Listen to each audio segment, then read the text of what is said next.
अरे चोरी करके भाग रही थी ये।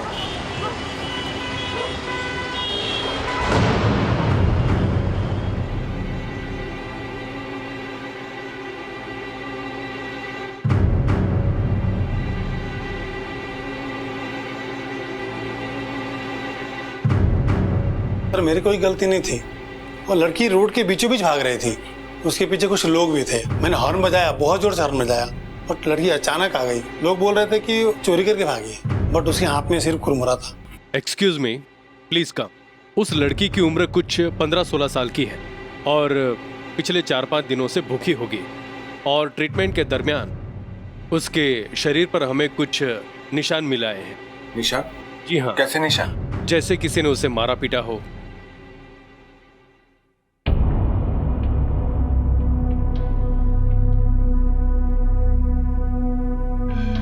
सर, लड़की को होश आ गया है। बेटी, नाम क्या है तुम्हारा? बताओ, क्या नाम है तुम्हारा?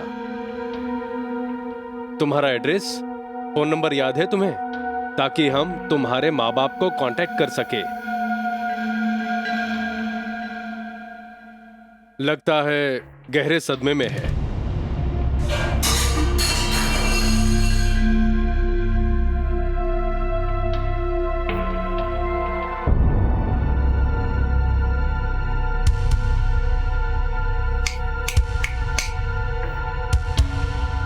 लगता है ये सुन नहीं सकती।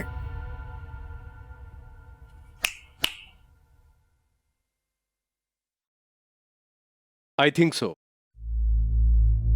एक 15-16 साल की लड़की सड़क दुर्घटना की वजह से हॉस्पिटल पहुंचाई गई। वहां जांच से पता चला कि न केवल वो 4 दिनों से भूखी थी, बल्कि उसे मारा पीटा भी गया था। डॉक्टर ने जिम्मेदारी से इस घटना की सूचना पुलिस को दी और फिर उस लड़की से बातचीत करने की कोशिश में एक सच सामने आया।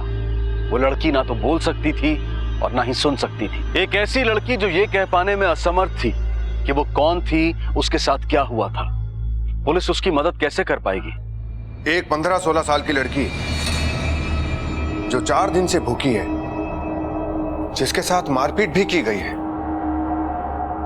ऐसा लगता है जैसे उसके माँ बाप ने या किसी रिश्तेदार ने उस पर अत्याचार किए हैं, या यह भी हो सकता है कि वो शादीशुदा हो और उसके पति ने या उसके ससुराल वालों ने उसे बहुत प्रताड़ित किया है। सर, ये रही लड़की की मेडिकल रिपोर्ट।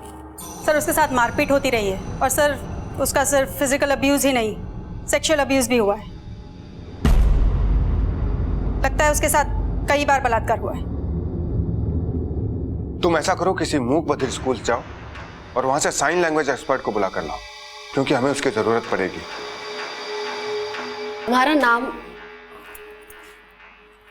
तुम्हारा नाम क्या है? नाम क्या है? तुम कहां से हो? तुम कहां से हो? शहर से, गांव से? सर, शायद इसे साइन लैंग्वेज नहीं आती है। तो अब इससे बात कैसे करेंगे? सर, जो अनपढ़, मूक और बहरे लोग होते हैं वो भी अपने परिवार वालों से कम्युनिकेट तो करते ही हैं। तो मैं कोशिश करती हूँ। तुम्हारा नाम, नाम, नाम, नाम, नाम, नाम।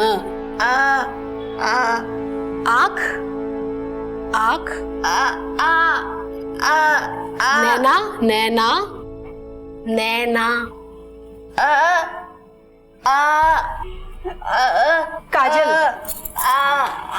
काजल, काजल, काजल, काजल। सर, इसका नाम काजल। सर, ये लिप मूवमेंट रीड कर सकती है। ये हमें मीरा रोड में मिली थी। इससे पूछे ना कि ये मीरा रोड की है या कहीं बाहर से आई है। हो सकता है ये अपने किसी फैमिली वाले के साथ आई हो, वहां उनसे बिछड़ गई हो और किसी ने इसके गूंगे होने का फायदा उठा लिया। तुम्हारा घर, घर कहाँ है? घर कहाँ है? तुम कहाँ रहती हो? सर, जरा मुझे नोटपैड दीजिए।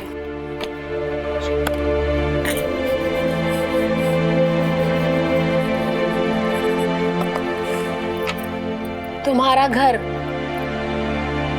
तुम्हारा घर, तुम्हारा घर बाहर, पुलिस स्टेशन के बाहर बाहर दूर है। कितना दूर? सर इतना बता पा सकती हूँ कि इसका घर बहुत दूर है। इसे पूछे कि ये मीरा रोड में ही रहती है या कहीं बाहर से आई है। काजल, तुम यहाँ किसके साथ आई? पापा, मम्मी? पापा, पापा, मम्मी।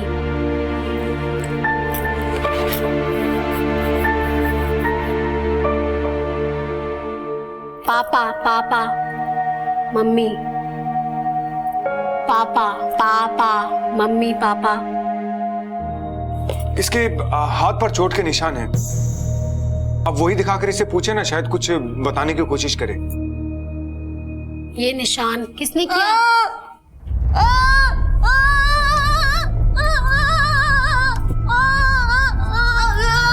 हाँ, अभी कोई परेशानी करे। सीमा, इसको बाहर लेके जाओ। काजल, आओ बाहर चलो।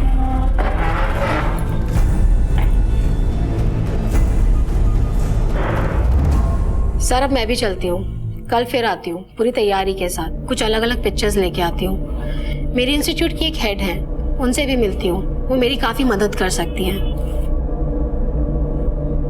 ये लड़की हमें मीरा रोड स्टेशन के आसपास मिली थी, जहां इसका एक्सीडेंट हुआ था। तुम ऐसा करो, वहीं के आसपास के एरिया में इसकी फोटो सर्कुलेट करो। हो सकता है इसके फोटो को देखकर कोई पहचान जाए।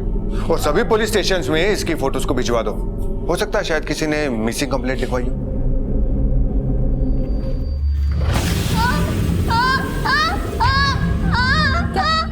काजल, क्या वो आदमी था? वो आदमी था? तो सर, वो उधर देखिए। ऐसा मूंछों वाला कोई आदमी ऐसा था? ऐसा ही आदमी था? राणे सर, अपने एरिया में जितने भी हिस्ट्री शीटर्स हैं उनके रिकॉर्ड्स निकालो और उनकी फोटोज इस लड़की को दिखाओ। ये देखो।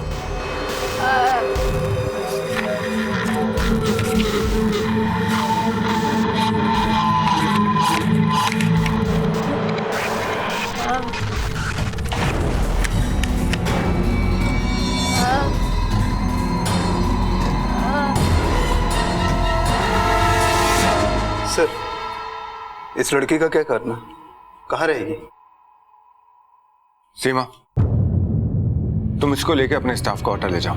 तुम्हारे साथ रहेगी तो तुम इसकी बातों को आसानी से समझ पाओगी, इसके विश्वास को जीत पाओगी। इसके लिए कपड़े खरीद लेना और इससे बात करने की कोशिश करती रहना। यस काजल, आओ।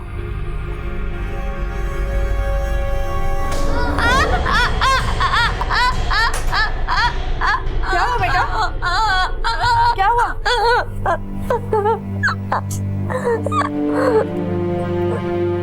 जानती हूँ तो कुछ भी बता नहीं सकती। किसी को तेरी जुबान बनना पड़ेगा।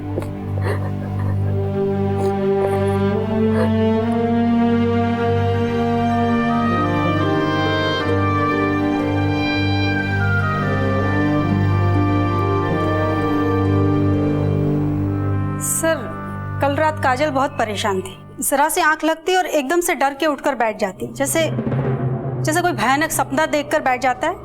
अंधेरे से बहुत डरती है सर। पता नहीं क्या क्या सहा है इसने। गीता जी, जरा इससे पूछे ना कि क्या ये शादीशुदा है? कहीं ऐसा तो नहीं कि इसका पति इसको टॉर्चर करता था? जी सर। काजल, काजल, तुम्हारी शादी हो गई? तुम्हारी शादी?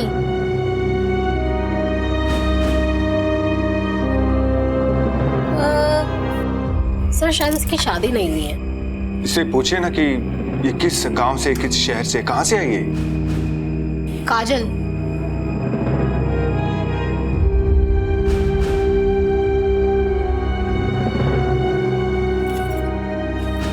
इधर देखो, इधर।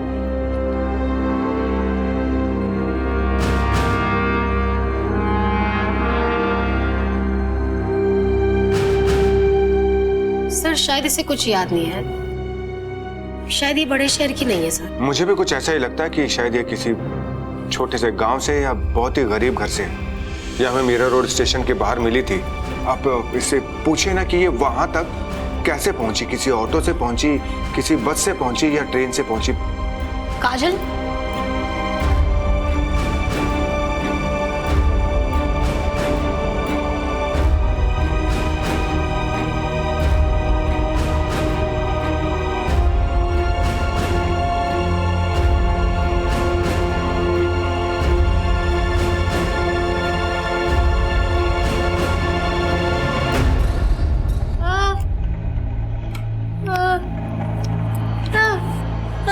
सर ये मीरा रोड ट्रेन से आई है। सर, मीरा रोड मेल या एक्सप्रेस ट्रेन नहीं रुकती है। हो सकता है कहीं से लोकल ट्रेन से मीरा रोड आई हो। हम इसे मीरा रोड स्टेशन के बाहर जहां इसका एक्सीडेंट हुआ था वहां लेकर चलेंगे। हो सकता है इसे कुछ याद आ जाए और हमें कुछ समझाने की कोशिश करे, कुछ बता ही दे। अच्छा सर, अब मैं भी इजाजत चाहती हूँ, मुझे स्कूल वापस जाना है। मेरी जरूरत पड़े तो मुझे कॉल कीजिएगा। जी थैंक यू। सर इससे बात करते टाइम आप विजुअल साइन, पिक्चर्स, इन सब का इस्तेमाल करिए और हो सके तो अपने साथ स्केच पेन, नोटपैड ही रखिए, क्योंकि सर जो ऐसे बच्चे होते हैं ना, उनकी विजुअल मेमोरीज बहुत स्ट्रांग होती है। ये लोग एक बार जो चीज़ देख लेते हैं भूलते नहीं है। Okay sir.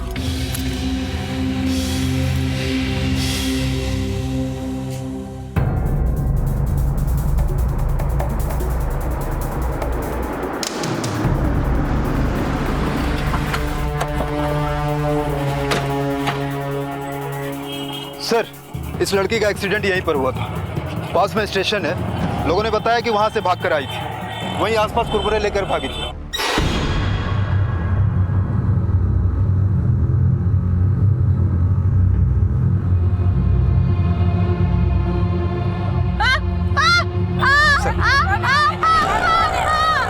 क्या हुआ? वो आदमी, वो गाड़ी।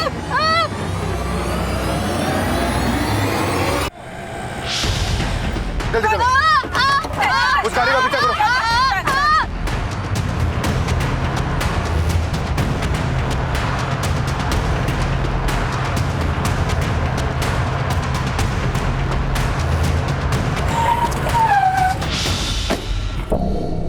क्यों रहा था?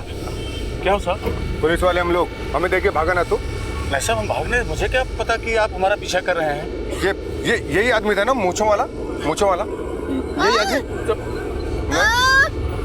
मैंने कुछ नहीं किया साहब।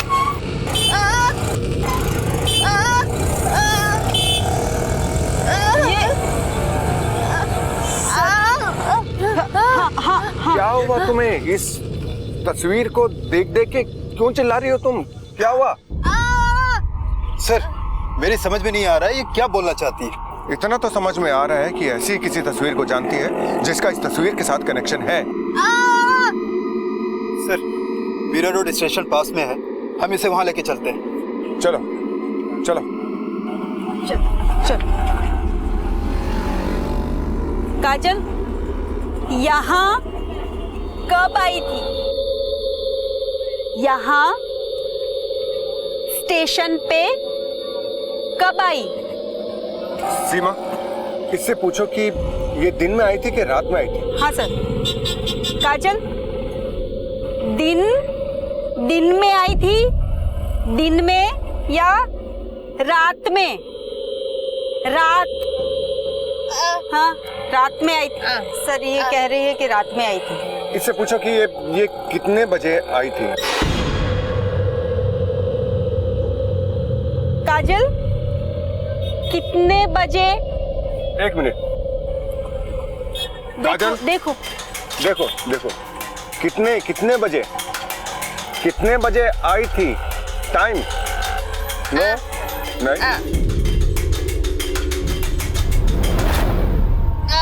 नहीं। 12:30 बजे आई सर। 12:30 बजे बोल रही। कौन सा प्लेटफॉर्म? कौन सा? एक नंबर प्लेटफॉर्म पे खड़ी हुई थी। कहाँ पे आई थी तुम? 4 नंबर। राणे। Yes sir. 12 से 1 के बीच में जितनी भी ट्रेन आई थी और गई थी उसका सीसीटीवी फुटेज देखो। इससे पता चल जाएगा कि अकेली आई थी या किसी के साथ आई थी। सर,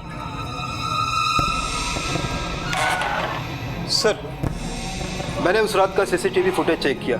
लड़की विरार से चर्चगेट जाने वाली लास्ट लोकल से आई थी, अकेली थी, बहुत देर तक प्लेटफॉर्म पर बैठी रही, फिर बाहर चली गई।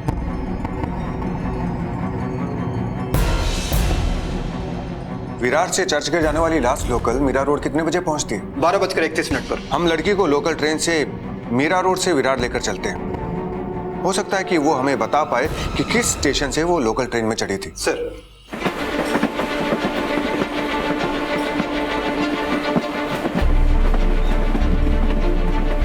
अगला स्टेशन भाईंदर, पुढील स्टेशन भाईंदर।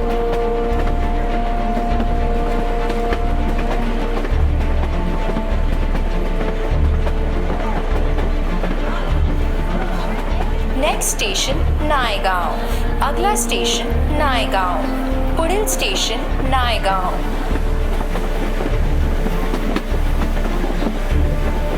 अगला station Vasai road, next station Vasai road, पुढील स्टेशन वसई रोड।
देखो राणे, ऐसे केसेस में हमें बहुत तेज धैर्य से काम लेना पड़ता है। एक लड़की ना बोल सकती है ना सुन सकती है, फिर भी हमें इशारों से बताने की कोशिश कर रही है। वो खुद भी कितना परेशान हो रही है, देखो।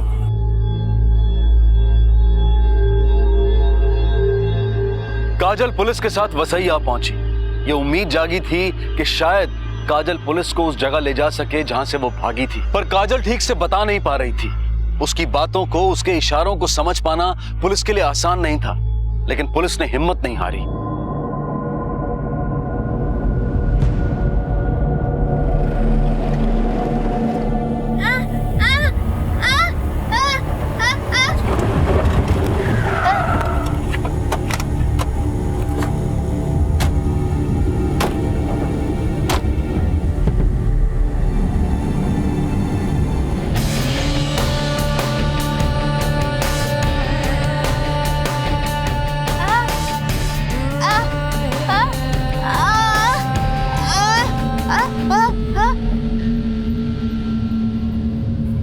हमें बहुत ही सावधानी से काम लेना होगा। कहीं ऐसा ना हो जो कोई भी अंदर है वो अलर्ट हो जाए और यहाँ से भाग जाए। सीमा, तुम काजल के साथ रहना।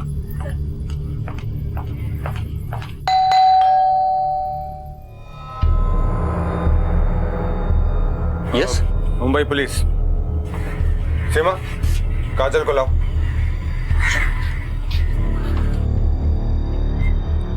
क्या आप इस लड़की को पहचानते हैं? नहीं, क्यों?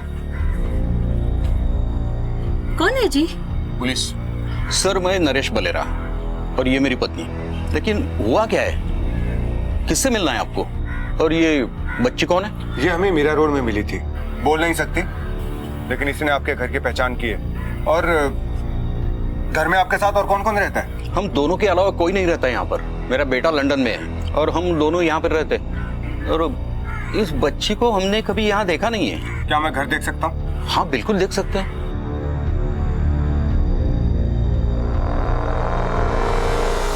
सॉरी सर, लगता है गलतफहमी हो गई है।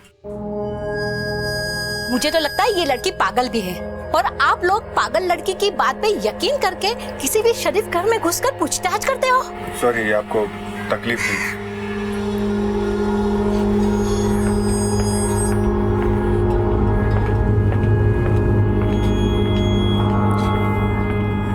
सर, घर में बुड्ढा बुड्ढी के अलावा कोई नजर नहीं आया।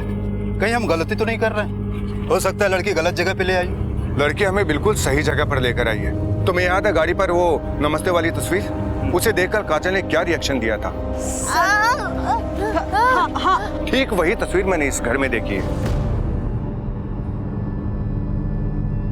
इसलिए काजल बिल्कुल सही कह रही है। लेकिन सर इसने यहाँ किसी को पहचाना नहीं हो। लेकिन इस फार्म हाउस को तो पहचाना। ये बुड्ढा बुड्ढी हमसे कुछ छिपा रहे हैं। बिना सबूत के हम इनके खिलाफ कोई एक्शन भी नहीं ले सकते। वो अपना खबरी है ना बीजू, उसको इनके पीछे लगा दो।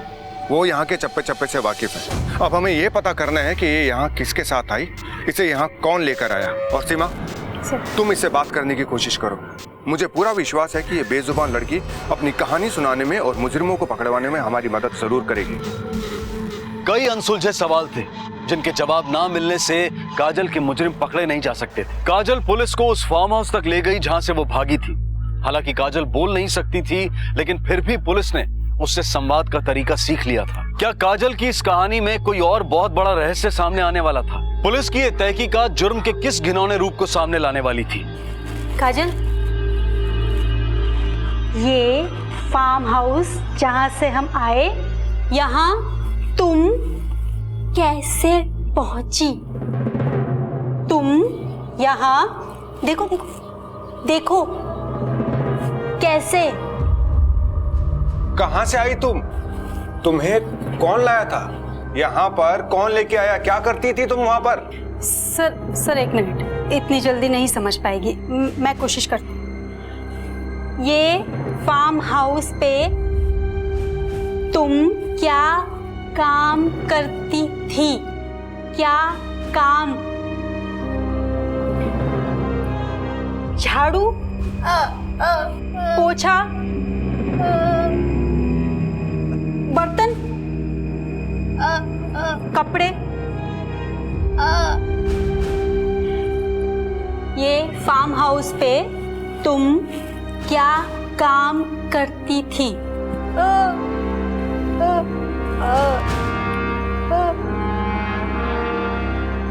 ये क्या कह रही हो तुम? क्या कह रही हो?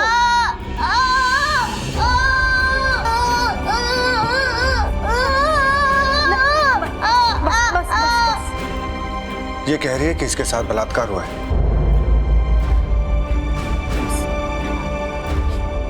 किसने किया ये सब? किसने किया? मूंछ वाला? तुम यहाँ रहती थी?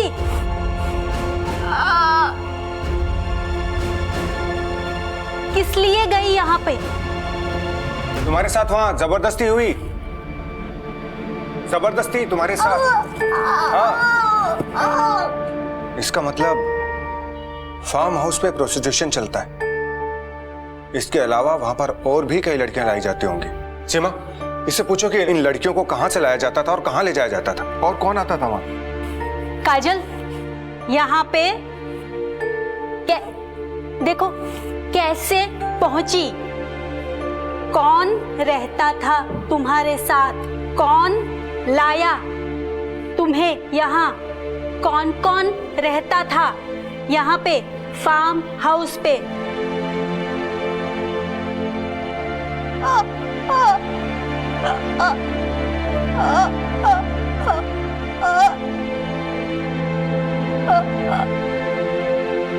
काजल, कौन कौन टॉर्चर करता था? एक आदमी मूंछों वाला, एक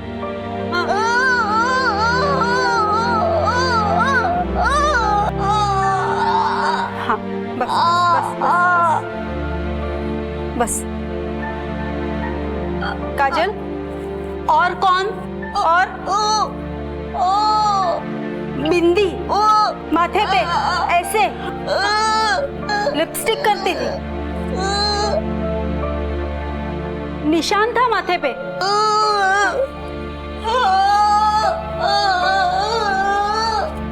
बिंदी वाली मोटी औरत, माथे पे निशान, पैसे लेती थी। लेकिन वो यहाँ पे फार्म हाउस पे तो वो मोटी यहाँ पे नहीं, दूर दूर रहती थी।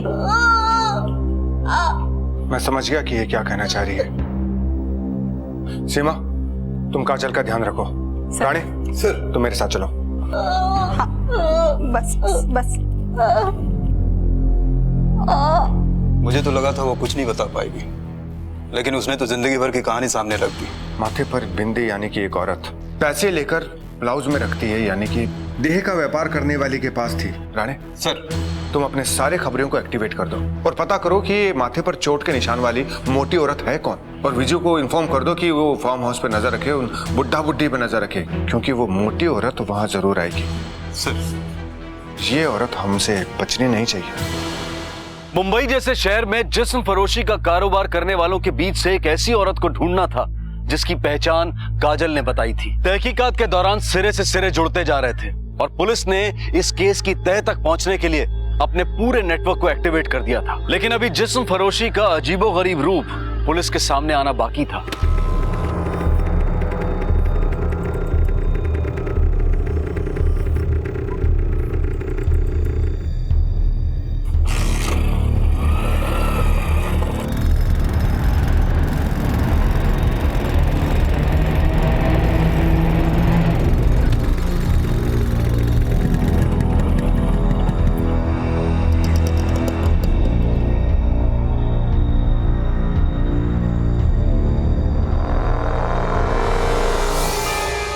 हाँ बोल बिजू। साहब, ये बुड्ढा बुड्ढी एक नंबर के हरामी हैं। अभी अभी इन्होंने एक ऑटो लिया और एक लंबा चक्कर मार के यहीं वापस आ गए और सारी बातचीत ऑटो में ही कर ली साहब। ठीक है, तू उस ऑटो वाले का पीछा कर और मुझे लोकेशन भेजता रहे। जी साहब।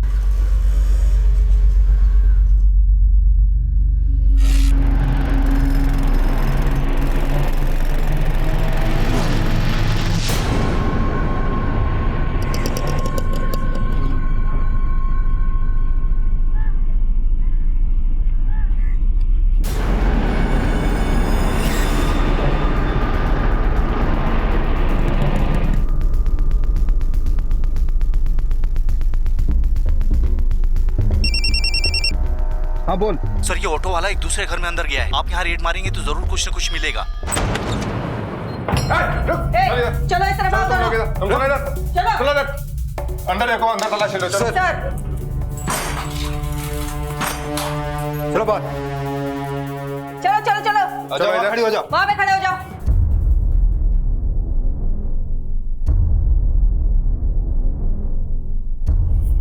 काजल साहब, क्या तलाशी कर रहे हो आप लोग? ए, तुम लोग यहाँ क्या कर रही हो? ये औरत तुम लोग से क्या करवाती है? बोलो क्या नाम है? बोलते क्यों नहीं तुम लोग? तुम अंदर जाके तलाशी लो। सर।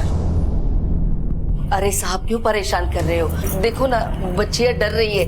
अंदर भी कुछ लड़कियां हैं। सर लगता है ये सब गूंगी बहरी है। अंदर भी बहुत सारी लड़कियां हैं और सब गूंगी बहरी है और कुछ तो अंधी भी है। वही तो बता रही थी ना मैं आपको कि मैं यहाँ पर गूंगी बहरी लड़कियों को सिलाई कढ़ाई सिखाती हूँ, संस्था चलाती हूँ जी।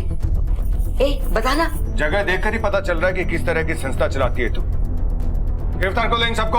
अरे मैडम, बात तो यहाँ पे मैं सिलाई कढ़ाई सिखाना, ऐसा कुछ नहीं है यहाँ पे। आप क्यों? चलो। अरे मैडम, आप विश्वास कीजिए साहब, अरे मैं तो समाज सेवा करती हूँ।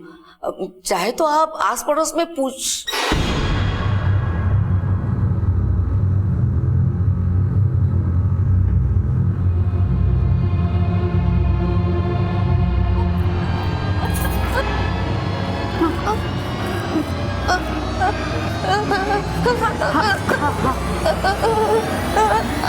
ठीक, चलो आ जाओ। बेहद चौंकाने वाली बात यह थी कि डॉली के पास ज्यादातर लड़कियां ऐसी थी जो मूक बधिर थी। डॉली ऐसी ही असहाय और मजबूर लड़कियों को इस पेशे में डालती थी जो उसके खिलाफ कभी आवाज ना उठा सके। लेकिन ना बोल पाने के बावजूद भी काजल ने इसके खिलाफ आवाज उठाई और अब पुलिस को उन सभी लड़कियों को इस घिनौने कारोबार से बाहर लाना था। काजल बता नहीं सकती थी कि वो कहां से लाई गई थी। ऐसे में पकड़ी गई लड़कियों में से एक लड़की ऐसी मिली जो काजल को जानती थी और बोल सकती थी। सर, ये नाजिया है। डॉली के वहाँ से हमने जिन लड़कियों को बचाया था, ये उन्हीं में से एक है। सर, ये बोल सुन सकती है और डॉली कस्टमर से इसी से बात करवाती है। बैठो।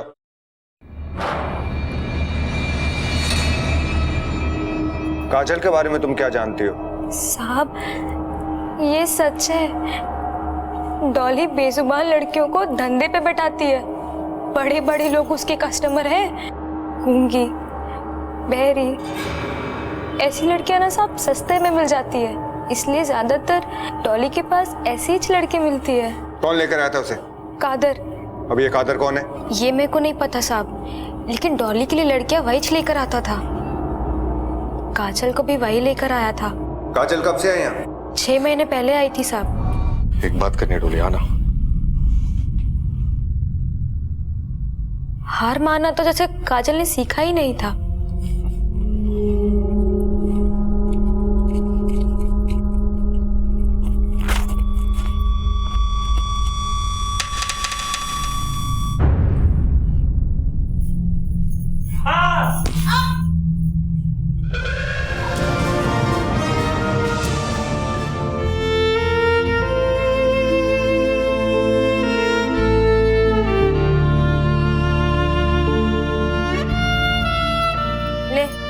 खा ले, भूखी रहेगी ना तो किसी को तरस नहीं आने वाला है।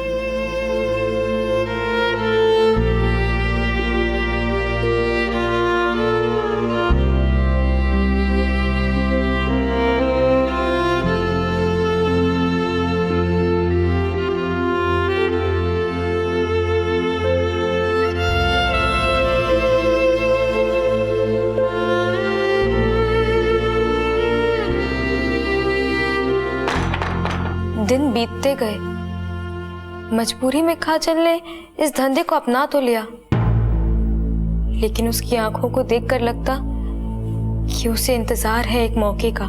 सुशील, इन सबको ठीक से टेम्पो में बिठा देना। क्या मटक मटक की चल रही है? फटाफट चलो, जाके बैठो अंदर। चलो चलो जल्दी उतरो, चलो आओ जल्दी आओ।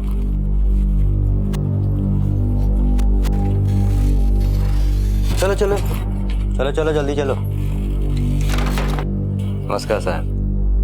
बलेरा फार्म हाउस में बड़े बड़े लोग आते हैं, रईस लोग। वहीं भेजती थी डॉली लड़कियों को। काजल भी वहीं से भागी थी।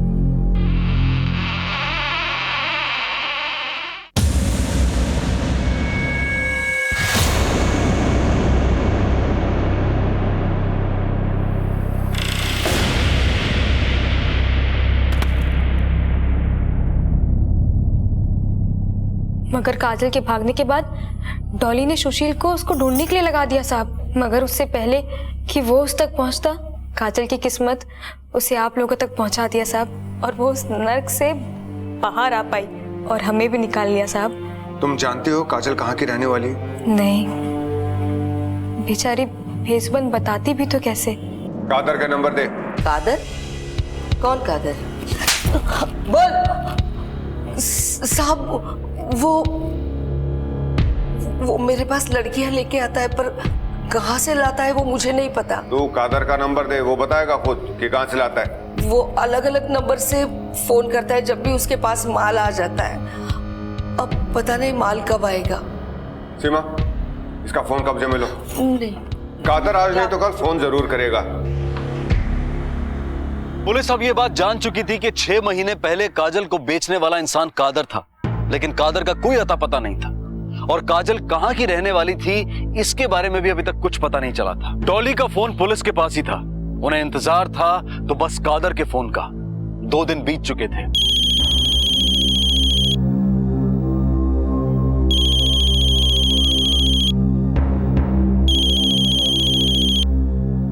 हेलो डॉली। नहीं, मैं नाजिया बोल रही है। अच्छा नाजिया, डॉली किधर है? दीदी तो अस्पताल में है, सीढ़ियों से गिर गई थी, पांव का हड्डी टूट गया उसका। लेकिन तुम कौन? कौन से हॉस्पिटल में? City hospital, B ward, bed number 3। लेकिन तुम कौन हो? कादर।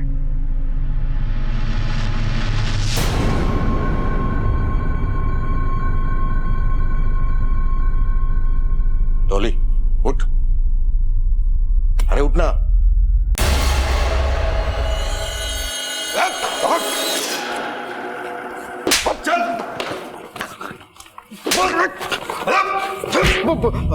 कौन बेचता है तो पता नहीं साहब, फोन आता है तो हम लोग डिलीवरी लेने जाते हैं। काजल को कहां से उठाया था? आसनसोल। रानी सर, काजल को आसनसोल लेकर चलते हैं। मुझे पूरा विश्वास है कि वो अपने घर तक लेके जाएगी, अपने माँ बाप तक लेके जाएगी, और इस कुत्ते को भी साथ ले लेते हैं। ये हमें बताएगा कि काजल को इसने किससे खरीदा था।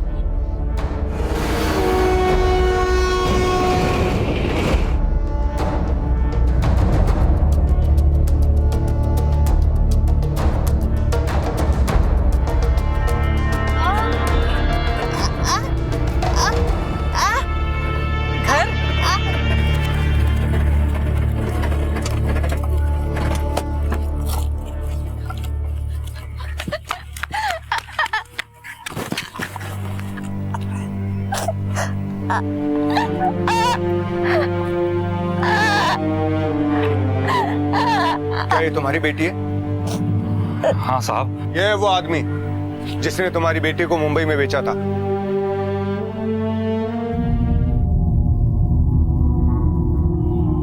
साहब, ये वही आदमी है जिसने इस लड़की को बेचा था।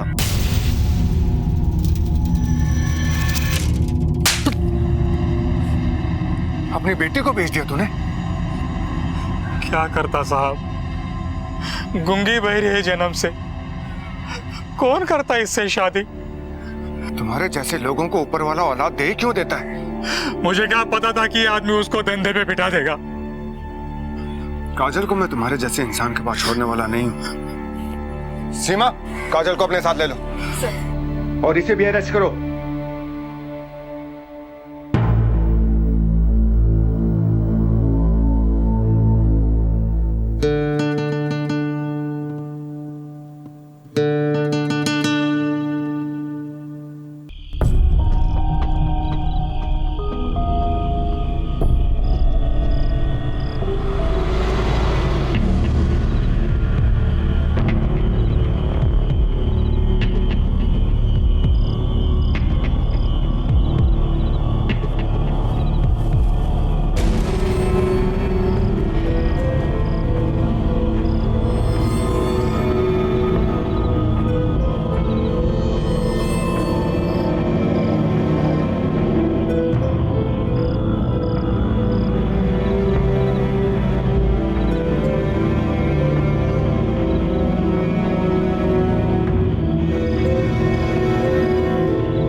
टाइमिंग छे दीदी, आपका फेवरेट शो अभी स्टार्ट हुआ है, चलो।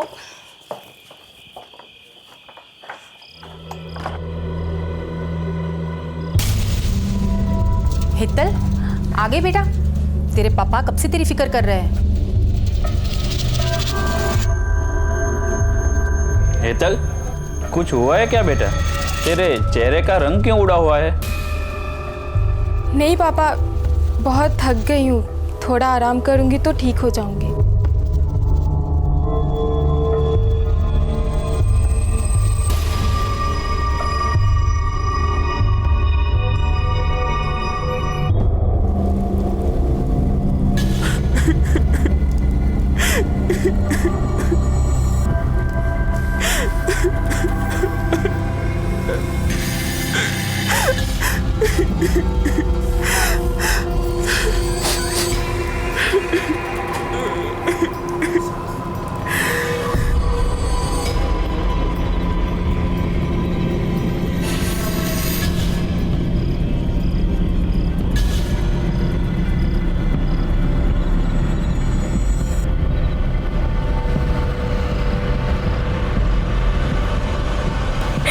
सॉरी मम्मी, सॉरी पापा।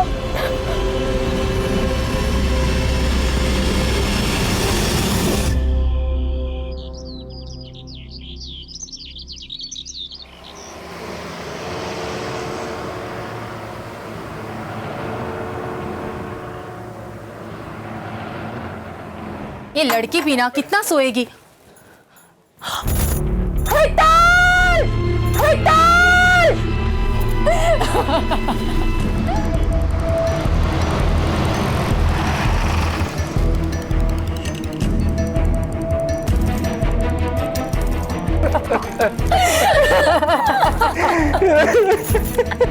लड़की ने इस पंखे से लटक कर सुसाइड किया सर।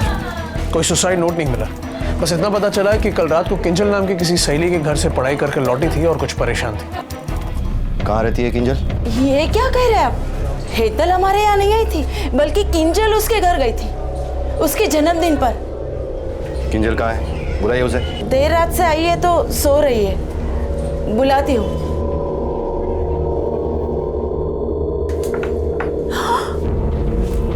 किंजल! किंजल! किंजल!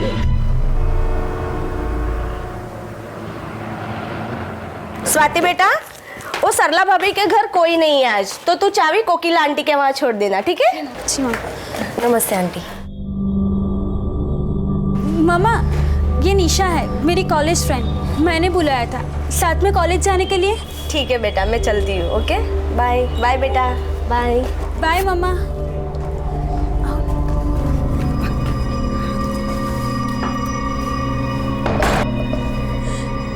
किंजल और हेतल दोनों ने, अब हम नहीं बचेंगे। उन्होंने कहा भी था उससे।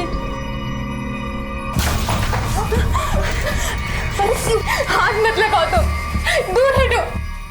अच्छा नहीं किया तुम दोनों ने हमारे साथ। दोस्ती ना तुम हमारी। हमें माफ कर दो प्लीज। जानबूझकर नहीं किया हमने कुछ, मजबूरी थी हमारी और कोई रास्ता नहीं था हमारे पास। प्लीज हमें माफ कर दो। चीट किया है ना तुम लोगों ने हमारे साथ, देख लेना तुम दोनों भी नहीं बचोगी। पनिशमेंट मिलेगी, बहुत बड़ी पनिशमेंट है। ये सब हमारी वजह से हुआ है। We are responsible.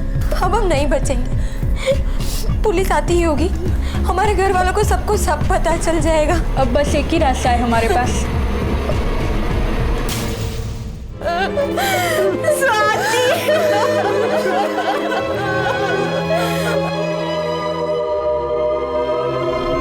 अहमदाबाद के अलग अलग इलाकों में रहने वाली 4 लड़कियों ने आत्महत्या की थी, लेकिन ना तो कोई सुसाइड नोट मिला था और ना ही कोई साफ वजह दिखाई दे रही थी। पुलिस ने उनके दोस्तों, टीचर्स और हर उस इंसान से बात की जो उन्हें जानता था या किसी न किसी तरह से उनसे जुड़ा हुआ था, और इसी पूछताछ के दौरान उनके हाथ एक सुराग लगा जो शायद अब तक के इस ब्लाइंड केस को एक दिशा दे सकता था।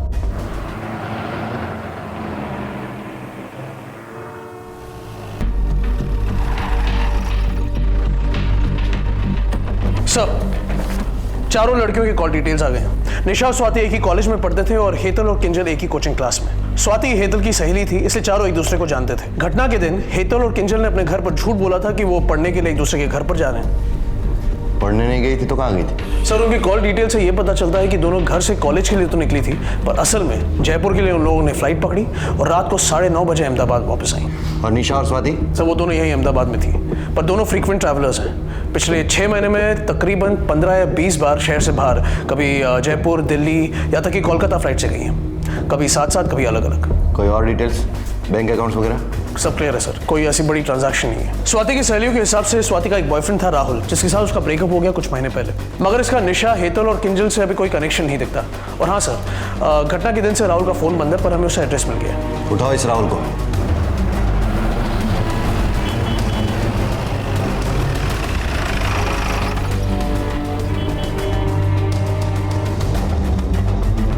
राहुल तो 2 दिन से घर ही नहीं आया और इसका फोन भी स्विच ऑफ आ रहा है। और वैसे भी वो अक्सर 2-4 दिन के लिए अपने दोस्तों के घर पे रहता है। लेकिन बात क्या है, क्यों ढूंढ रहे हो राहुल को? वो आपको जल्दी पता चल जाएगा। उसकी कोई फोटो मिलेगी?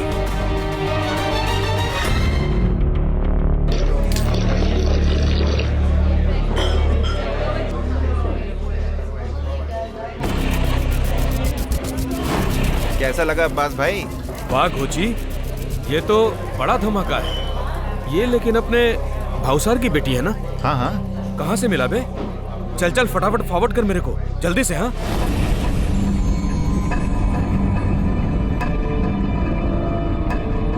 क्यों सर, है ना धमाका?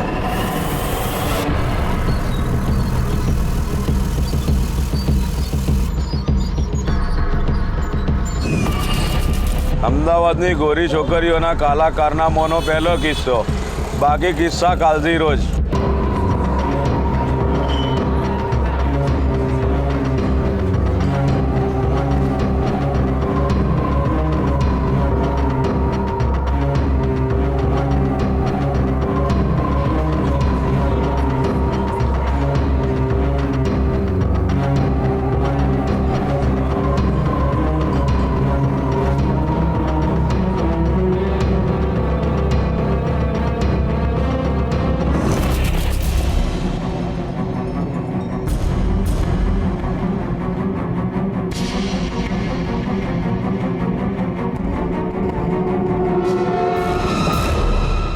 सर, इस लड़की का नाम रिद्धि है, मशहूर सोशल वर्कर भावसर की बेटी है, मगर उन चारों लड़कियों के साथ इसका कोई कनेक्शन नहीं दिखता। सवाल यह है कि इस अखबार के पास ये तस्वीर आई कहां से, और इनका ये हेडिंग पहली किस्त, इसका मतलब तो ये हुआ कि इन लोगों के पास दूसरी लड़कियों की भी तस्वीरें हैं जो वो आगे छापने वाले हैं। कहीं उन चारों लड़कियों की सुसाइड की वजह ऐसा कोई स्कैंडल तो नहीं हो सकता? सर,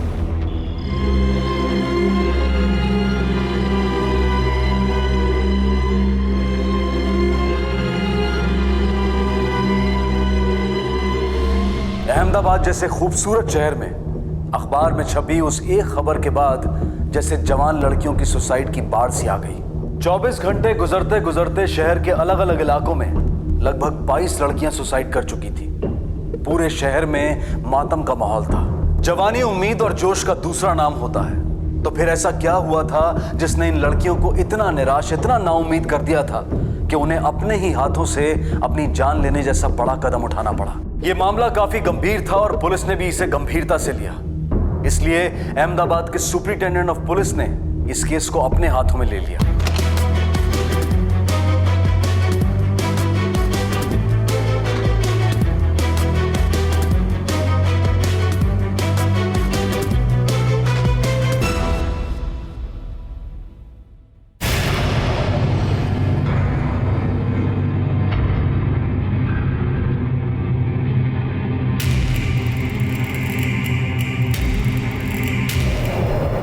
सर, उस खबर के छपने के बाद से अब तक शहर के अलग अलग एरियाज में कुल मिलाकर 22 लड़कियां सुसाइड कर चुकी हैं। इन सभी लड़कियों को 5 ग्रुप में बांटा जा सकता है। हर ग्रुप में 3 से 5 लड़कियां होगी, सब एक दूसरे से कनेक्टेड, आपस में सहेलियां थी या सहेली की सहेली। कुछ कॉलेज में साथ पढ़ा करती थी तो कुछ कोचिंग क्लासेस में। सर, डिटेल इंक्वायरी के बाद हमें पता चला है कि सभी लड़कियां फ्रीक्वेंट ट्रैवलर्स थी और रेगुलर बेसिस पर गुजरात और देश के अन्य बड़े शहरों में आया जाया करती थी, लेकिन इनके घर वालों को कुछ पता नहीं। सर, इस मास सुसाइड से 3 दिन पहले मेरे एरिया में भी 4 लड़कियों ने सेम कंडीशन में सुसाइड किया है। सर, ये लड़कियां भी फ्रीक्वेंट ट्रैवलर थी, उनके बैंक अकाउंट में भी कुछ नहीं मिला और उनकी एक्टिविटीज के बारे में उनके माँ बाप को कुछ नहीं पता था। सर, ये 4 लड़कियां और उसके बाद सुसाइड करने वाली लड़कियों को सिर्फ एक ही चीज जोड़ती है और वो है राहुल नाम का एक लड़का। सर, राहुल पहले हेतल का बॉयफ्रेंड था और उसके बाद उसका अफेयर भावसार की लड़की रिद्धि के साथ था। सर, ये लड़का हेतल के सुसाइड के दिन से ही कहीं गायब है। अभी तक उसकी कोई लीड नहीं मिली। और जिस पेपर में इनकी न्यूज छपी थी, सर, उसके रिपोर्टर और एडिटर को हमने हिरासत में ले लिया है। सर, वो अपना गोची है ना, जो घंटाघर 4 रास्ता पे चाय की दुकान पे काम करता है, अक्सर छोटी मोटी खबरें वही मुझे देता है और ये एमएमएस भी उसी ने मुझे दिया था, तो हमने स्टील करके छाप दिया। सर, वो मशहूर समाज सेवी भावसार भाई की बेटी थी, तो हम लोगों ने सोचा कि बड़े घर की बेटी है, खबर छाप देंगे तो हमारे अखबार की बिक्री भी ज्यादा हो जाएगी। ये पहली किस्त से क्या मतलब है तुम्हारा? और भी एमएमएस है तुम्हारे पास? नहीं सर, मेरे पास तो नहीं है, लेकिन वो गोची बोल रहा था कि उसके पास और भी है।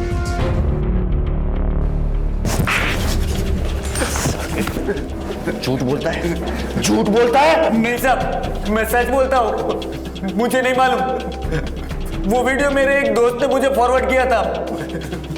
मुझे लगा ये खबर बहुत अच्छी है तो मैंने आभास भाई को फॉरवर्ड कर दी, और मेरा दोस्त तो मुझे ये भी कहता था कि उसके पास बहुत सारे वीडियोस है। कौन है ये तेरा दोस्त?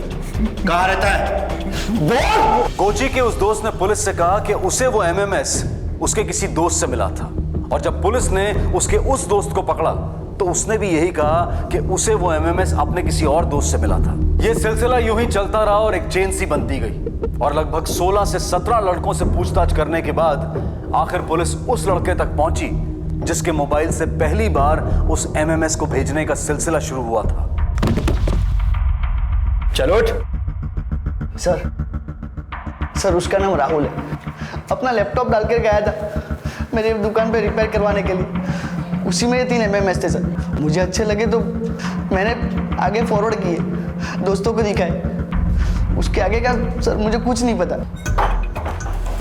सर बाकी के जो 2 एमएमएस हमें मिले हैं उसमें एक हेतल का है, उसके साथ राहुल है, लेकिन दूसरा एमएमएस जो हमें मिला है उसमें कोई और लड़का है सर। इसका मतलब ये कि इस स्कैंडल में राहुल के अलावा और भी लड़के इन्वॉल्व हो सकते हैं, लेकिन जिन जिन लड़कियों ने सुसाइड किए हैं कहीं ना कहीं उसकी वजह ये एमएमएस ही है।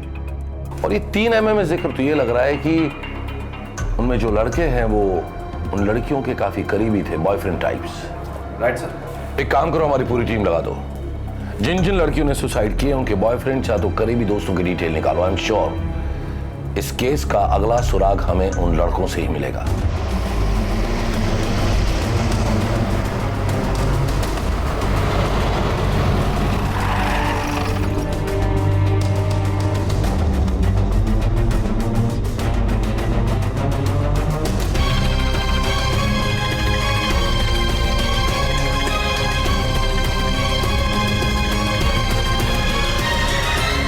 पुलिस की एक बड़ी टीम हर उस लड़के की तलाश में जुट गई जो किसी भी तरह से इन लड़कियों के करीब था।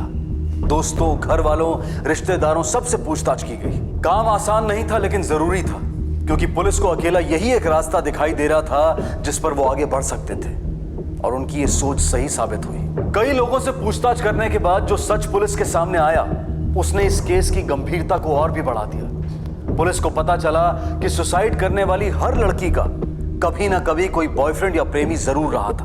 उनके इन्हीं प्रेमियों ने उन्हें धोखे से नशा कराकर उनके साथ संबंध बनाए, और उनके ही किसी साथी ने उनकी इस घृणित हरकत को कैमरा में कैद कर ये एमएमएस बनाए। सर जिन लड़कियों ने सुसाइड किया था उन सबके बॉयफ्रेंड्स ने उन्हें ड्रग्स देकर एमएमएस बनाया है। सर इंट्रोगेट करने के बाद हमें यह पता चला है कि एक लड़का किसी दूसरे लड़के को हायर करता था। एमएमएस बनाने के बाद उसे पैसे मिल जाते थे और वो दूसरे किसी नए लड़के को हायर करता था। और सर सबसे इंटरेस्टिंग बात यह है कि इस पूरी चेन की सबसे पहली कड़ी है राहुल। उसी ने पहले लड़के को हायर किया था। इसका मतलब जब तक हम इस राहुल को नहीं ढूंढ लेते ये केस आगे नहीं बढ़ेगा। Yes sir. Sir Kalupur station के पास नाले में राहुल की लाश मिली। व्हाट? यस सर, चाकू से गोद कर उससे मारा गया है। तलाशी के दौरान कालूपुर पुलिस को उसकी जेब से एक सिम कार्ड मिला जो उसके नाम पे रजिस्टर्ड है। सर कॉल रिकॉर्ड में सिर्फ एक लैंडलाइन नंबर मिला है जहां से उस सिम कार्ड पर कॉल आते और जाते थे। अब तक हमारी पूरी इन्वेस्टिगेशन सिर्फ और सिर्फ एक ही शख्स की तरफ जा रही थी, राहुल। राहुल के खून के पीछे 2 पॉसिबिलिटीज हो सकती है। एक, या तो उसे उसी की शिकार हुई किसी लड़की या उसके करीबी ने मार दिया हो, और दूसरा शायद इस एमएमएस गिरोह का सरगना राहुल नहीं बल्कि कोई और है, और जिसने अपना राज खुल जाने के डर की वजह से राहुल को अपने रास्ते से हटा दिया हो। वो जो दूसरी सिम से लैंडलाइन नंबर मिला है किसका है वो? दरअसल ये नंबर एसजी हाईवे एरिया के पब्लिक फोन का है। काफी बिजी चौराहा है ये। यहाँ बाकी दुकानों के साथ एक बड़ा और फेमस कोचिंग सेंटर भी है। वहीं दीवार पे ये फोन लगा है। ये एरिया लड़के और लड़कियों का मीटिंग पॉइंट है सर। एक इंपॉर्टेंट बात हमारे सामने ही है जिस पर हमने अब तक ध्यान नहीं दिया। What? जितनी भी लड़कियों ने सुसाइड किया है उनका कोई ना कोई कनेक्शन इस कोचिंग क्लास के साथ था। या तो वो यहाँ पढ़ती थी या पहले पढ़ चुकी थी, या फिर किसी की सहेली या बॉयफ्रेंड यहाँ पढ़ता था। और वो फोन भी इसी एरिया में लगा है सर। मतलब उस पीसीओ बूथ पर फोन करने के लिए राहुल का इस सेपरेट सिम का यूज करना, मतलब इससे साफ जाहिर होता है कि राहुल के लिए ये नंबर बहुत ही खास था। और अगर हम ये मान लेते हैं कि इस एमएमएस गिरोह का सरगना राहुल नहीं बल्कि कोई और है, तो इस पीसीओ बूथ के नंबर का इस्तेमाल वो अपने और गैंग मेंबर्स के साथ कांटेक्ट करने के लिए करता होगा। परमार, तुम एक काम करो, तुम अपनी एक छोटी टीम बनाओ और सिविल में उस पीसीओ बूथ के आसपास तैनात रहो। हम राहुल के इस दूसरे नंबर से उस पीसीओ बूथ पर फोन करेंगे, और जो कोई भी फोन उठाकर हमसे बात करेगा वही तुम्हारा शिकार होगा, एमएमएस गिरोह का बॉस। सर अब ये एमएमएस किंगपिन हमसे ज्यादा दूर नहीं।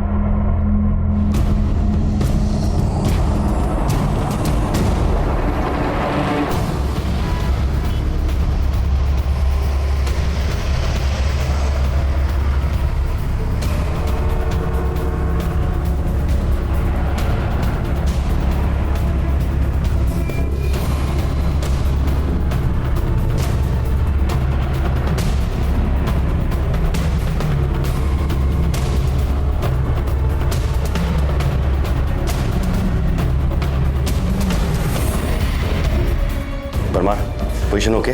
Yes sir. We are ready sir.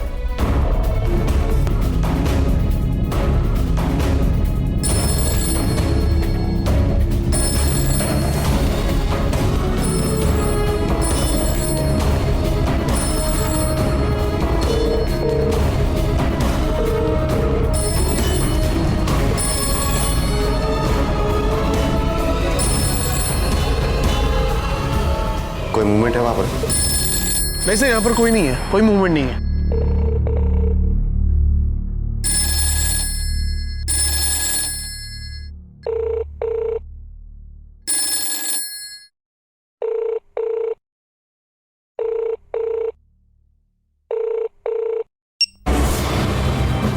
Parmar, किसी ने फोन उठाया, गिरफ्तार करो उसे।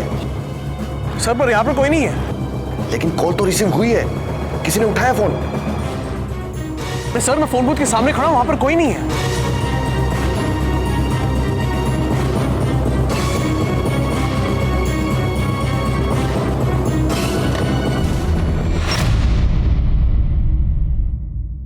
मैं बाद में बात करता हूं। सर, बूथ पर तो कोई आया नहीं, तो ये फोन रिसीव किसने किया?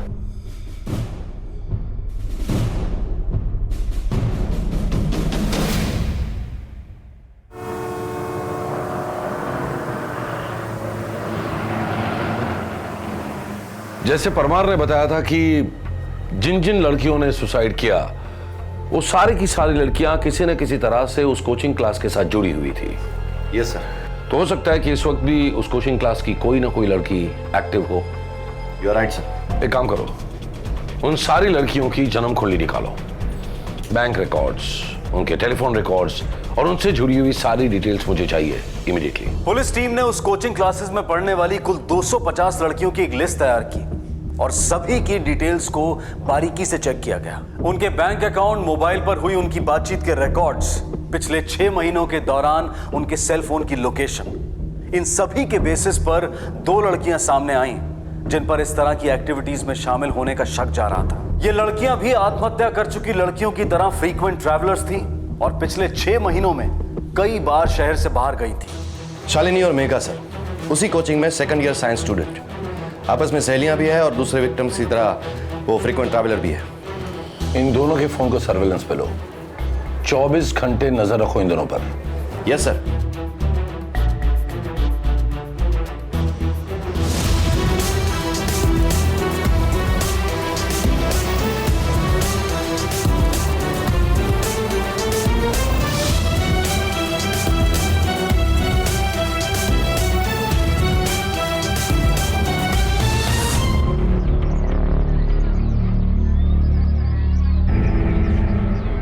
वेलकम बच्चा लोग। क्या लोग है? तुम्हारा चॉकलेट शेक और तुम्हारा स्ट्रॉबेरी शेक अभी देता हूँ। नहीं अंकल, अभी कुछ नहीं। कोई आ रहा है, अभी साथ में ले ले। हाँ हाँ। बैठो बैठो। चलो बैठते हैं।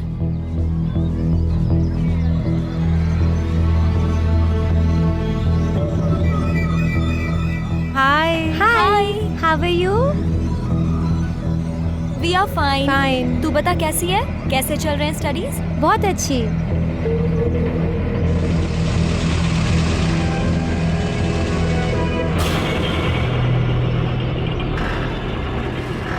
Hello. Happy birthday Rishi. Thank you so much. Hi, happy birthday. Thank you. Hello. Happy birthday Rishi. So timing छे दीदी। So ready for treat? या ओके, चले? Okay okay. तुम लोग बाइक पे जाओ, हम लोग ऑटो में आएंगे। Okay, bye bye. Bye bye.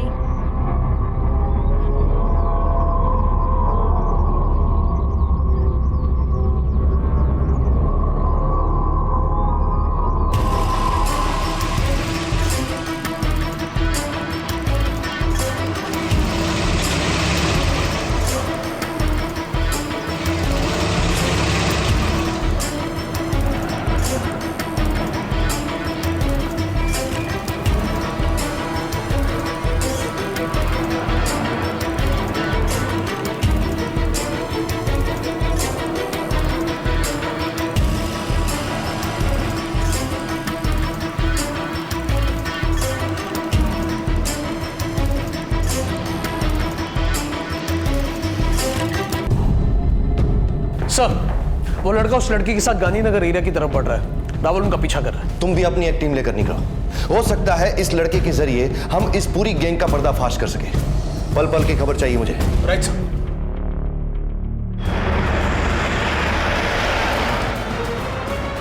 Rahul, तुम उन पर नजर रखो। हम निकल चुके हैं, तो मैं जल्दी ज्वाइन करेंगे।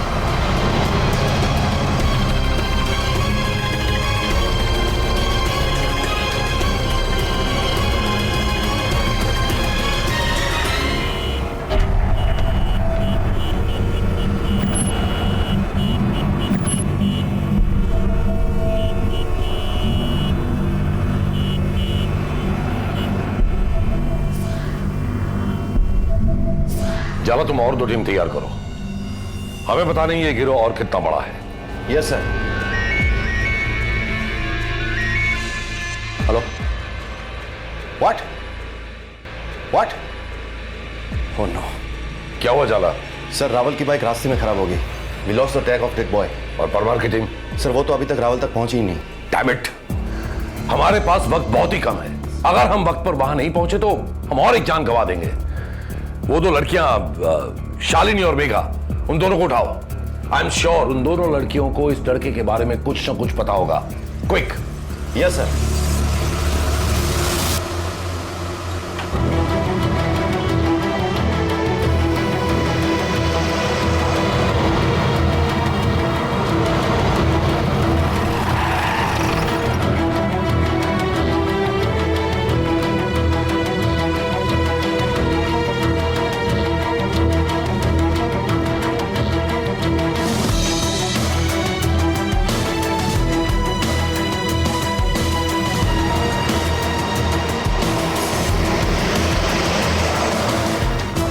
या कम। ऋषि, तुम्हें ये होटल थोड़ा अजीब नहीं लग रहा? हाँ यार, आई नो ये थोड़ा टैकी सा तो है। एक्चुअली क्या है ना, ये मेरे फ्रेंड का होटल है, सो मुझे यहाँ अच्छा खासा डिस्काउंट मिल जाता है। और आजकल वैसे भी कड़की चल रही है ना, इसीलिए मैंने यहाँ बर्थडे पार्टी रखी है। और मेरे फ्रेंड आते ही होंगे यहाँ। मैं 1 मिनट उनसे बात करके आता हूँ। हाँ, सिट ना, बैठो।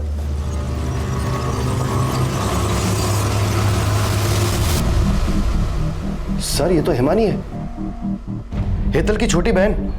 वही हेतल जिसकी सुसाइड की खबर हमारे पास सबसे पहले आई थी। ऋषि हिमानी को लेकर कहां गया है? सर, हमें सच में कुछ नहीं पता सर। सर, एक्चुअली इन लोगों का कोई एक ठिकाना नहीं है सर। इन लोगों का नेटवर्क कई जगहों पर फैला हुआ है। चला सर। हिमानी और ऋषि दोनों का नंबर ट्रैकिंग पे रखो। सर। बड़ी देर लगा दी यार इन लोगों ने आते आते। हाँ वेट। हाँ,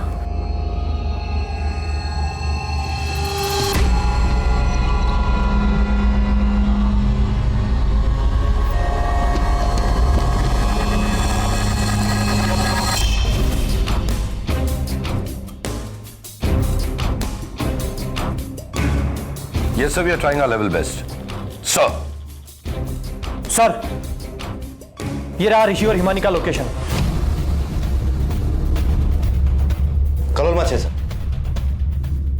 Go and arrest him right now. Parmar. Right sir. Kalol की तरफ चल, फोटो चौक।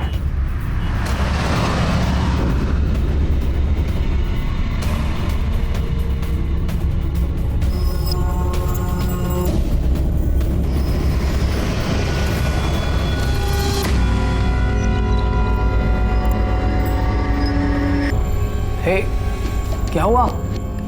पता नहीं, थोड़ा डिजी सा लग रहा है। हाँ एक्चुअली हो रहा होगा यार, हम इतनी लंबी राइड लेके आ रहे हैं ना धूप में, इसलिए। हाँ शायद।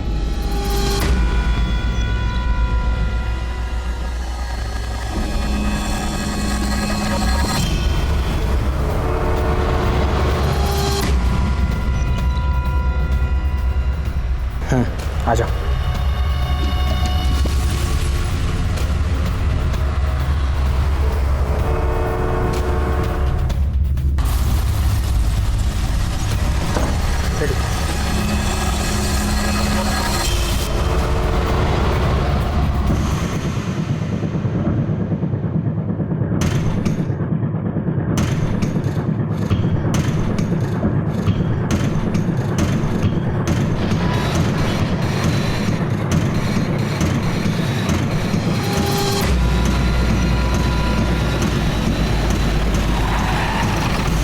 सर यही है वो होटल, चल।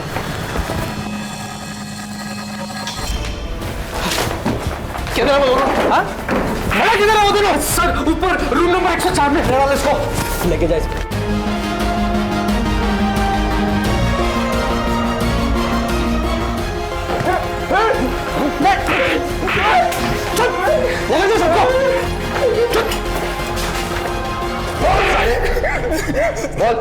मैं नियाज अफगानी के लिए काम करता हूँ सर।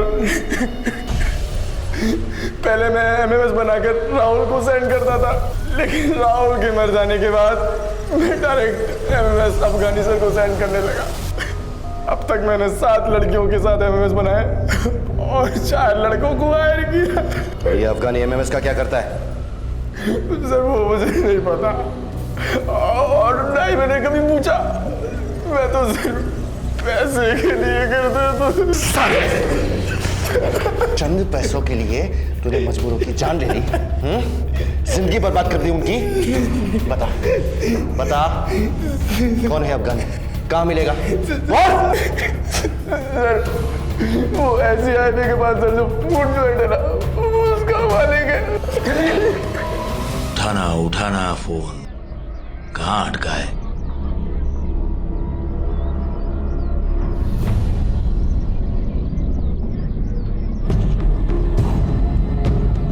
हाँ जी मालिक, क्या लेंगे आप? तो चलो।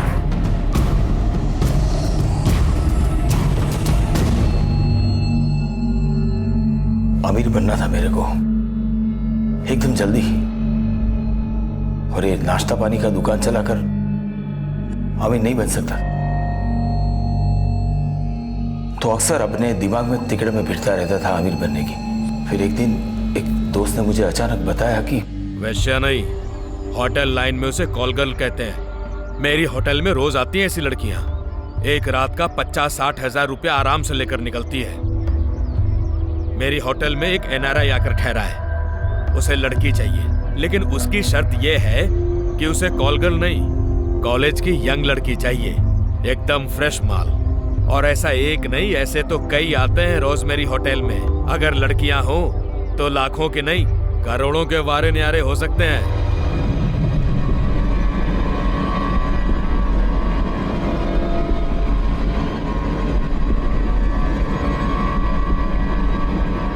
मेरे फूड जॉइंट पे बहुत सारे छोकरे छोकरी आते रहते थे। राहुल भी उन्हीं में से एक था। बड़ा हैंडसम लड़का था राहुल। अक्सर अलग अलग लड़कियों के साथ आता रहता था, उनको खिलाता था पिलाता था। पैसे नहीं थे उसके पास, तो उधार में ही सब कुछ चलता था। मेरे दिमाग में आइडिया आया कि क्यों ना राहुल को ही पटाकर उसी की किसी गर्लफ्रेंड को उस होटल पे भेजा जाए, उस एनआरआई के पास। एक दिन का 1 लाख रुपया। मैंने बात की राहुल से। क्या बकवास कर रहे हो आप? दिमाग खराब हो गया है क्या आपका? मैं अपनी गर्लफ्रेंड के साथ ऐसा करूंगा? अबे यार, तेरे को कहाँ शादी बनानी है सबके साथ? ऐश ही तो करना है। अब साथ में थोड़े पैसे मिलते हैं तो क्या दिक्कत है? मैंने 10,000 रुपए दिए राहुल के हाथ में, पेश की। बोला और भी दूंगा। राहुल भी लालच में आ गया। मैंने राहुल को छोकरी के साथ होटल में बुलाया।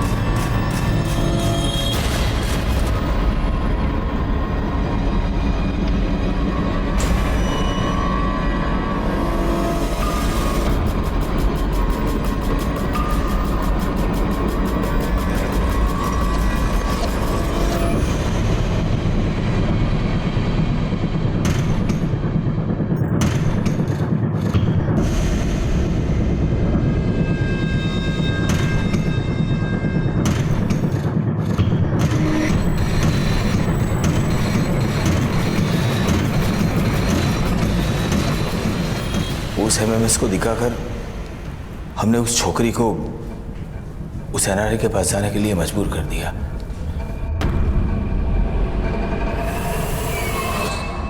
एक ही घंटे में छोकरी वापस आ गई। मुझे 1 लाख रुपए मिले, इसमें से 25,000 मैंने राहुल को दे दिए। किसी को शक ना हो इसलिए मैं एजी हाईवे के पब्लिक फोन से बात करता था, जिसकी एक लाइन मैंने अपनी दुकान में ले ली थी। मेरा और राहुल दोनों का लालच बढ़ता ही गया। मैंने सोचा एक बार हो या बार बार हो क्या फर्क पड़ता है। तो मैंने राहुल को बोला कि और भी लड़कों को ले आए। सब कुछ ठीक ठाक चल रहा था। तभी अचानक एक दिन एक एमएमएस लीक हो गया। ये धंधा जो मैंने इतना दबा छुपा कर रखा था, अचानक से हेडलाइन बन गया।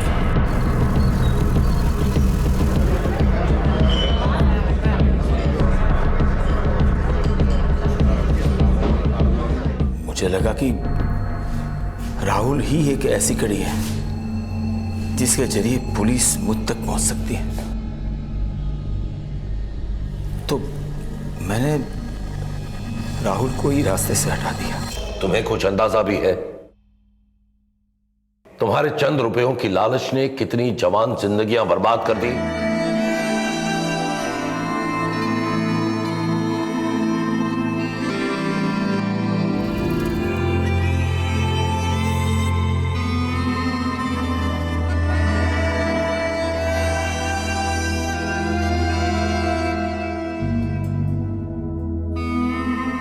कितने परिवार उछाड़ दिए?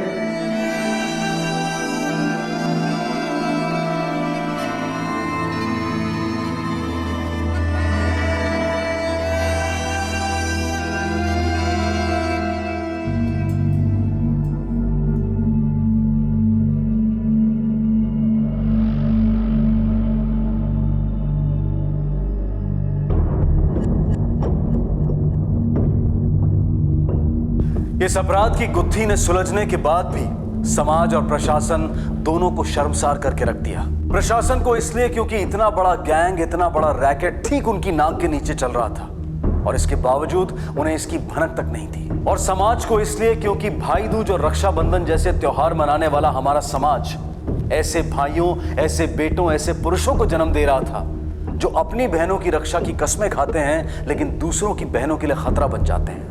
अब समय आ गया है कि हम अपनी बेटियों को खुद अपनी रक्षा करना सिखाएं और बेटों को सीख दें कि वो समाज की दूसरी लड़कियों के साथ भी उसी तरह से पेश आएं, उनके साथ वैसा ही सुलूक करें जैसा वो अपनी बहनों के लिए चाहते हैं। हम उम्मीद करते हैं कि हमें इस तरह की कहानी दोबारा कभी देखने को न मिले। इसी विचार के साथ मैं अनूप सोनी आपसे विदा लेता हूं। फिर मुलाकात होगी अगले एपिसोड में एक और चौंका देने वाले केस के साथ।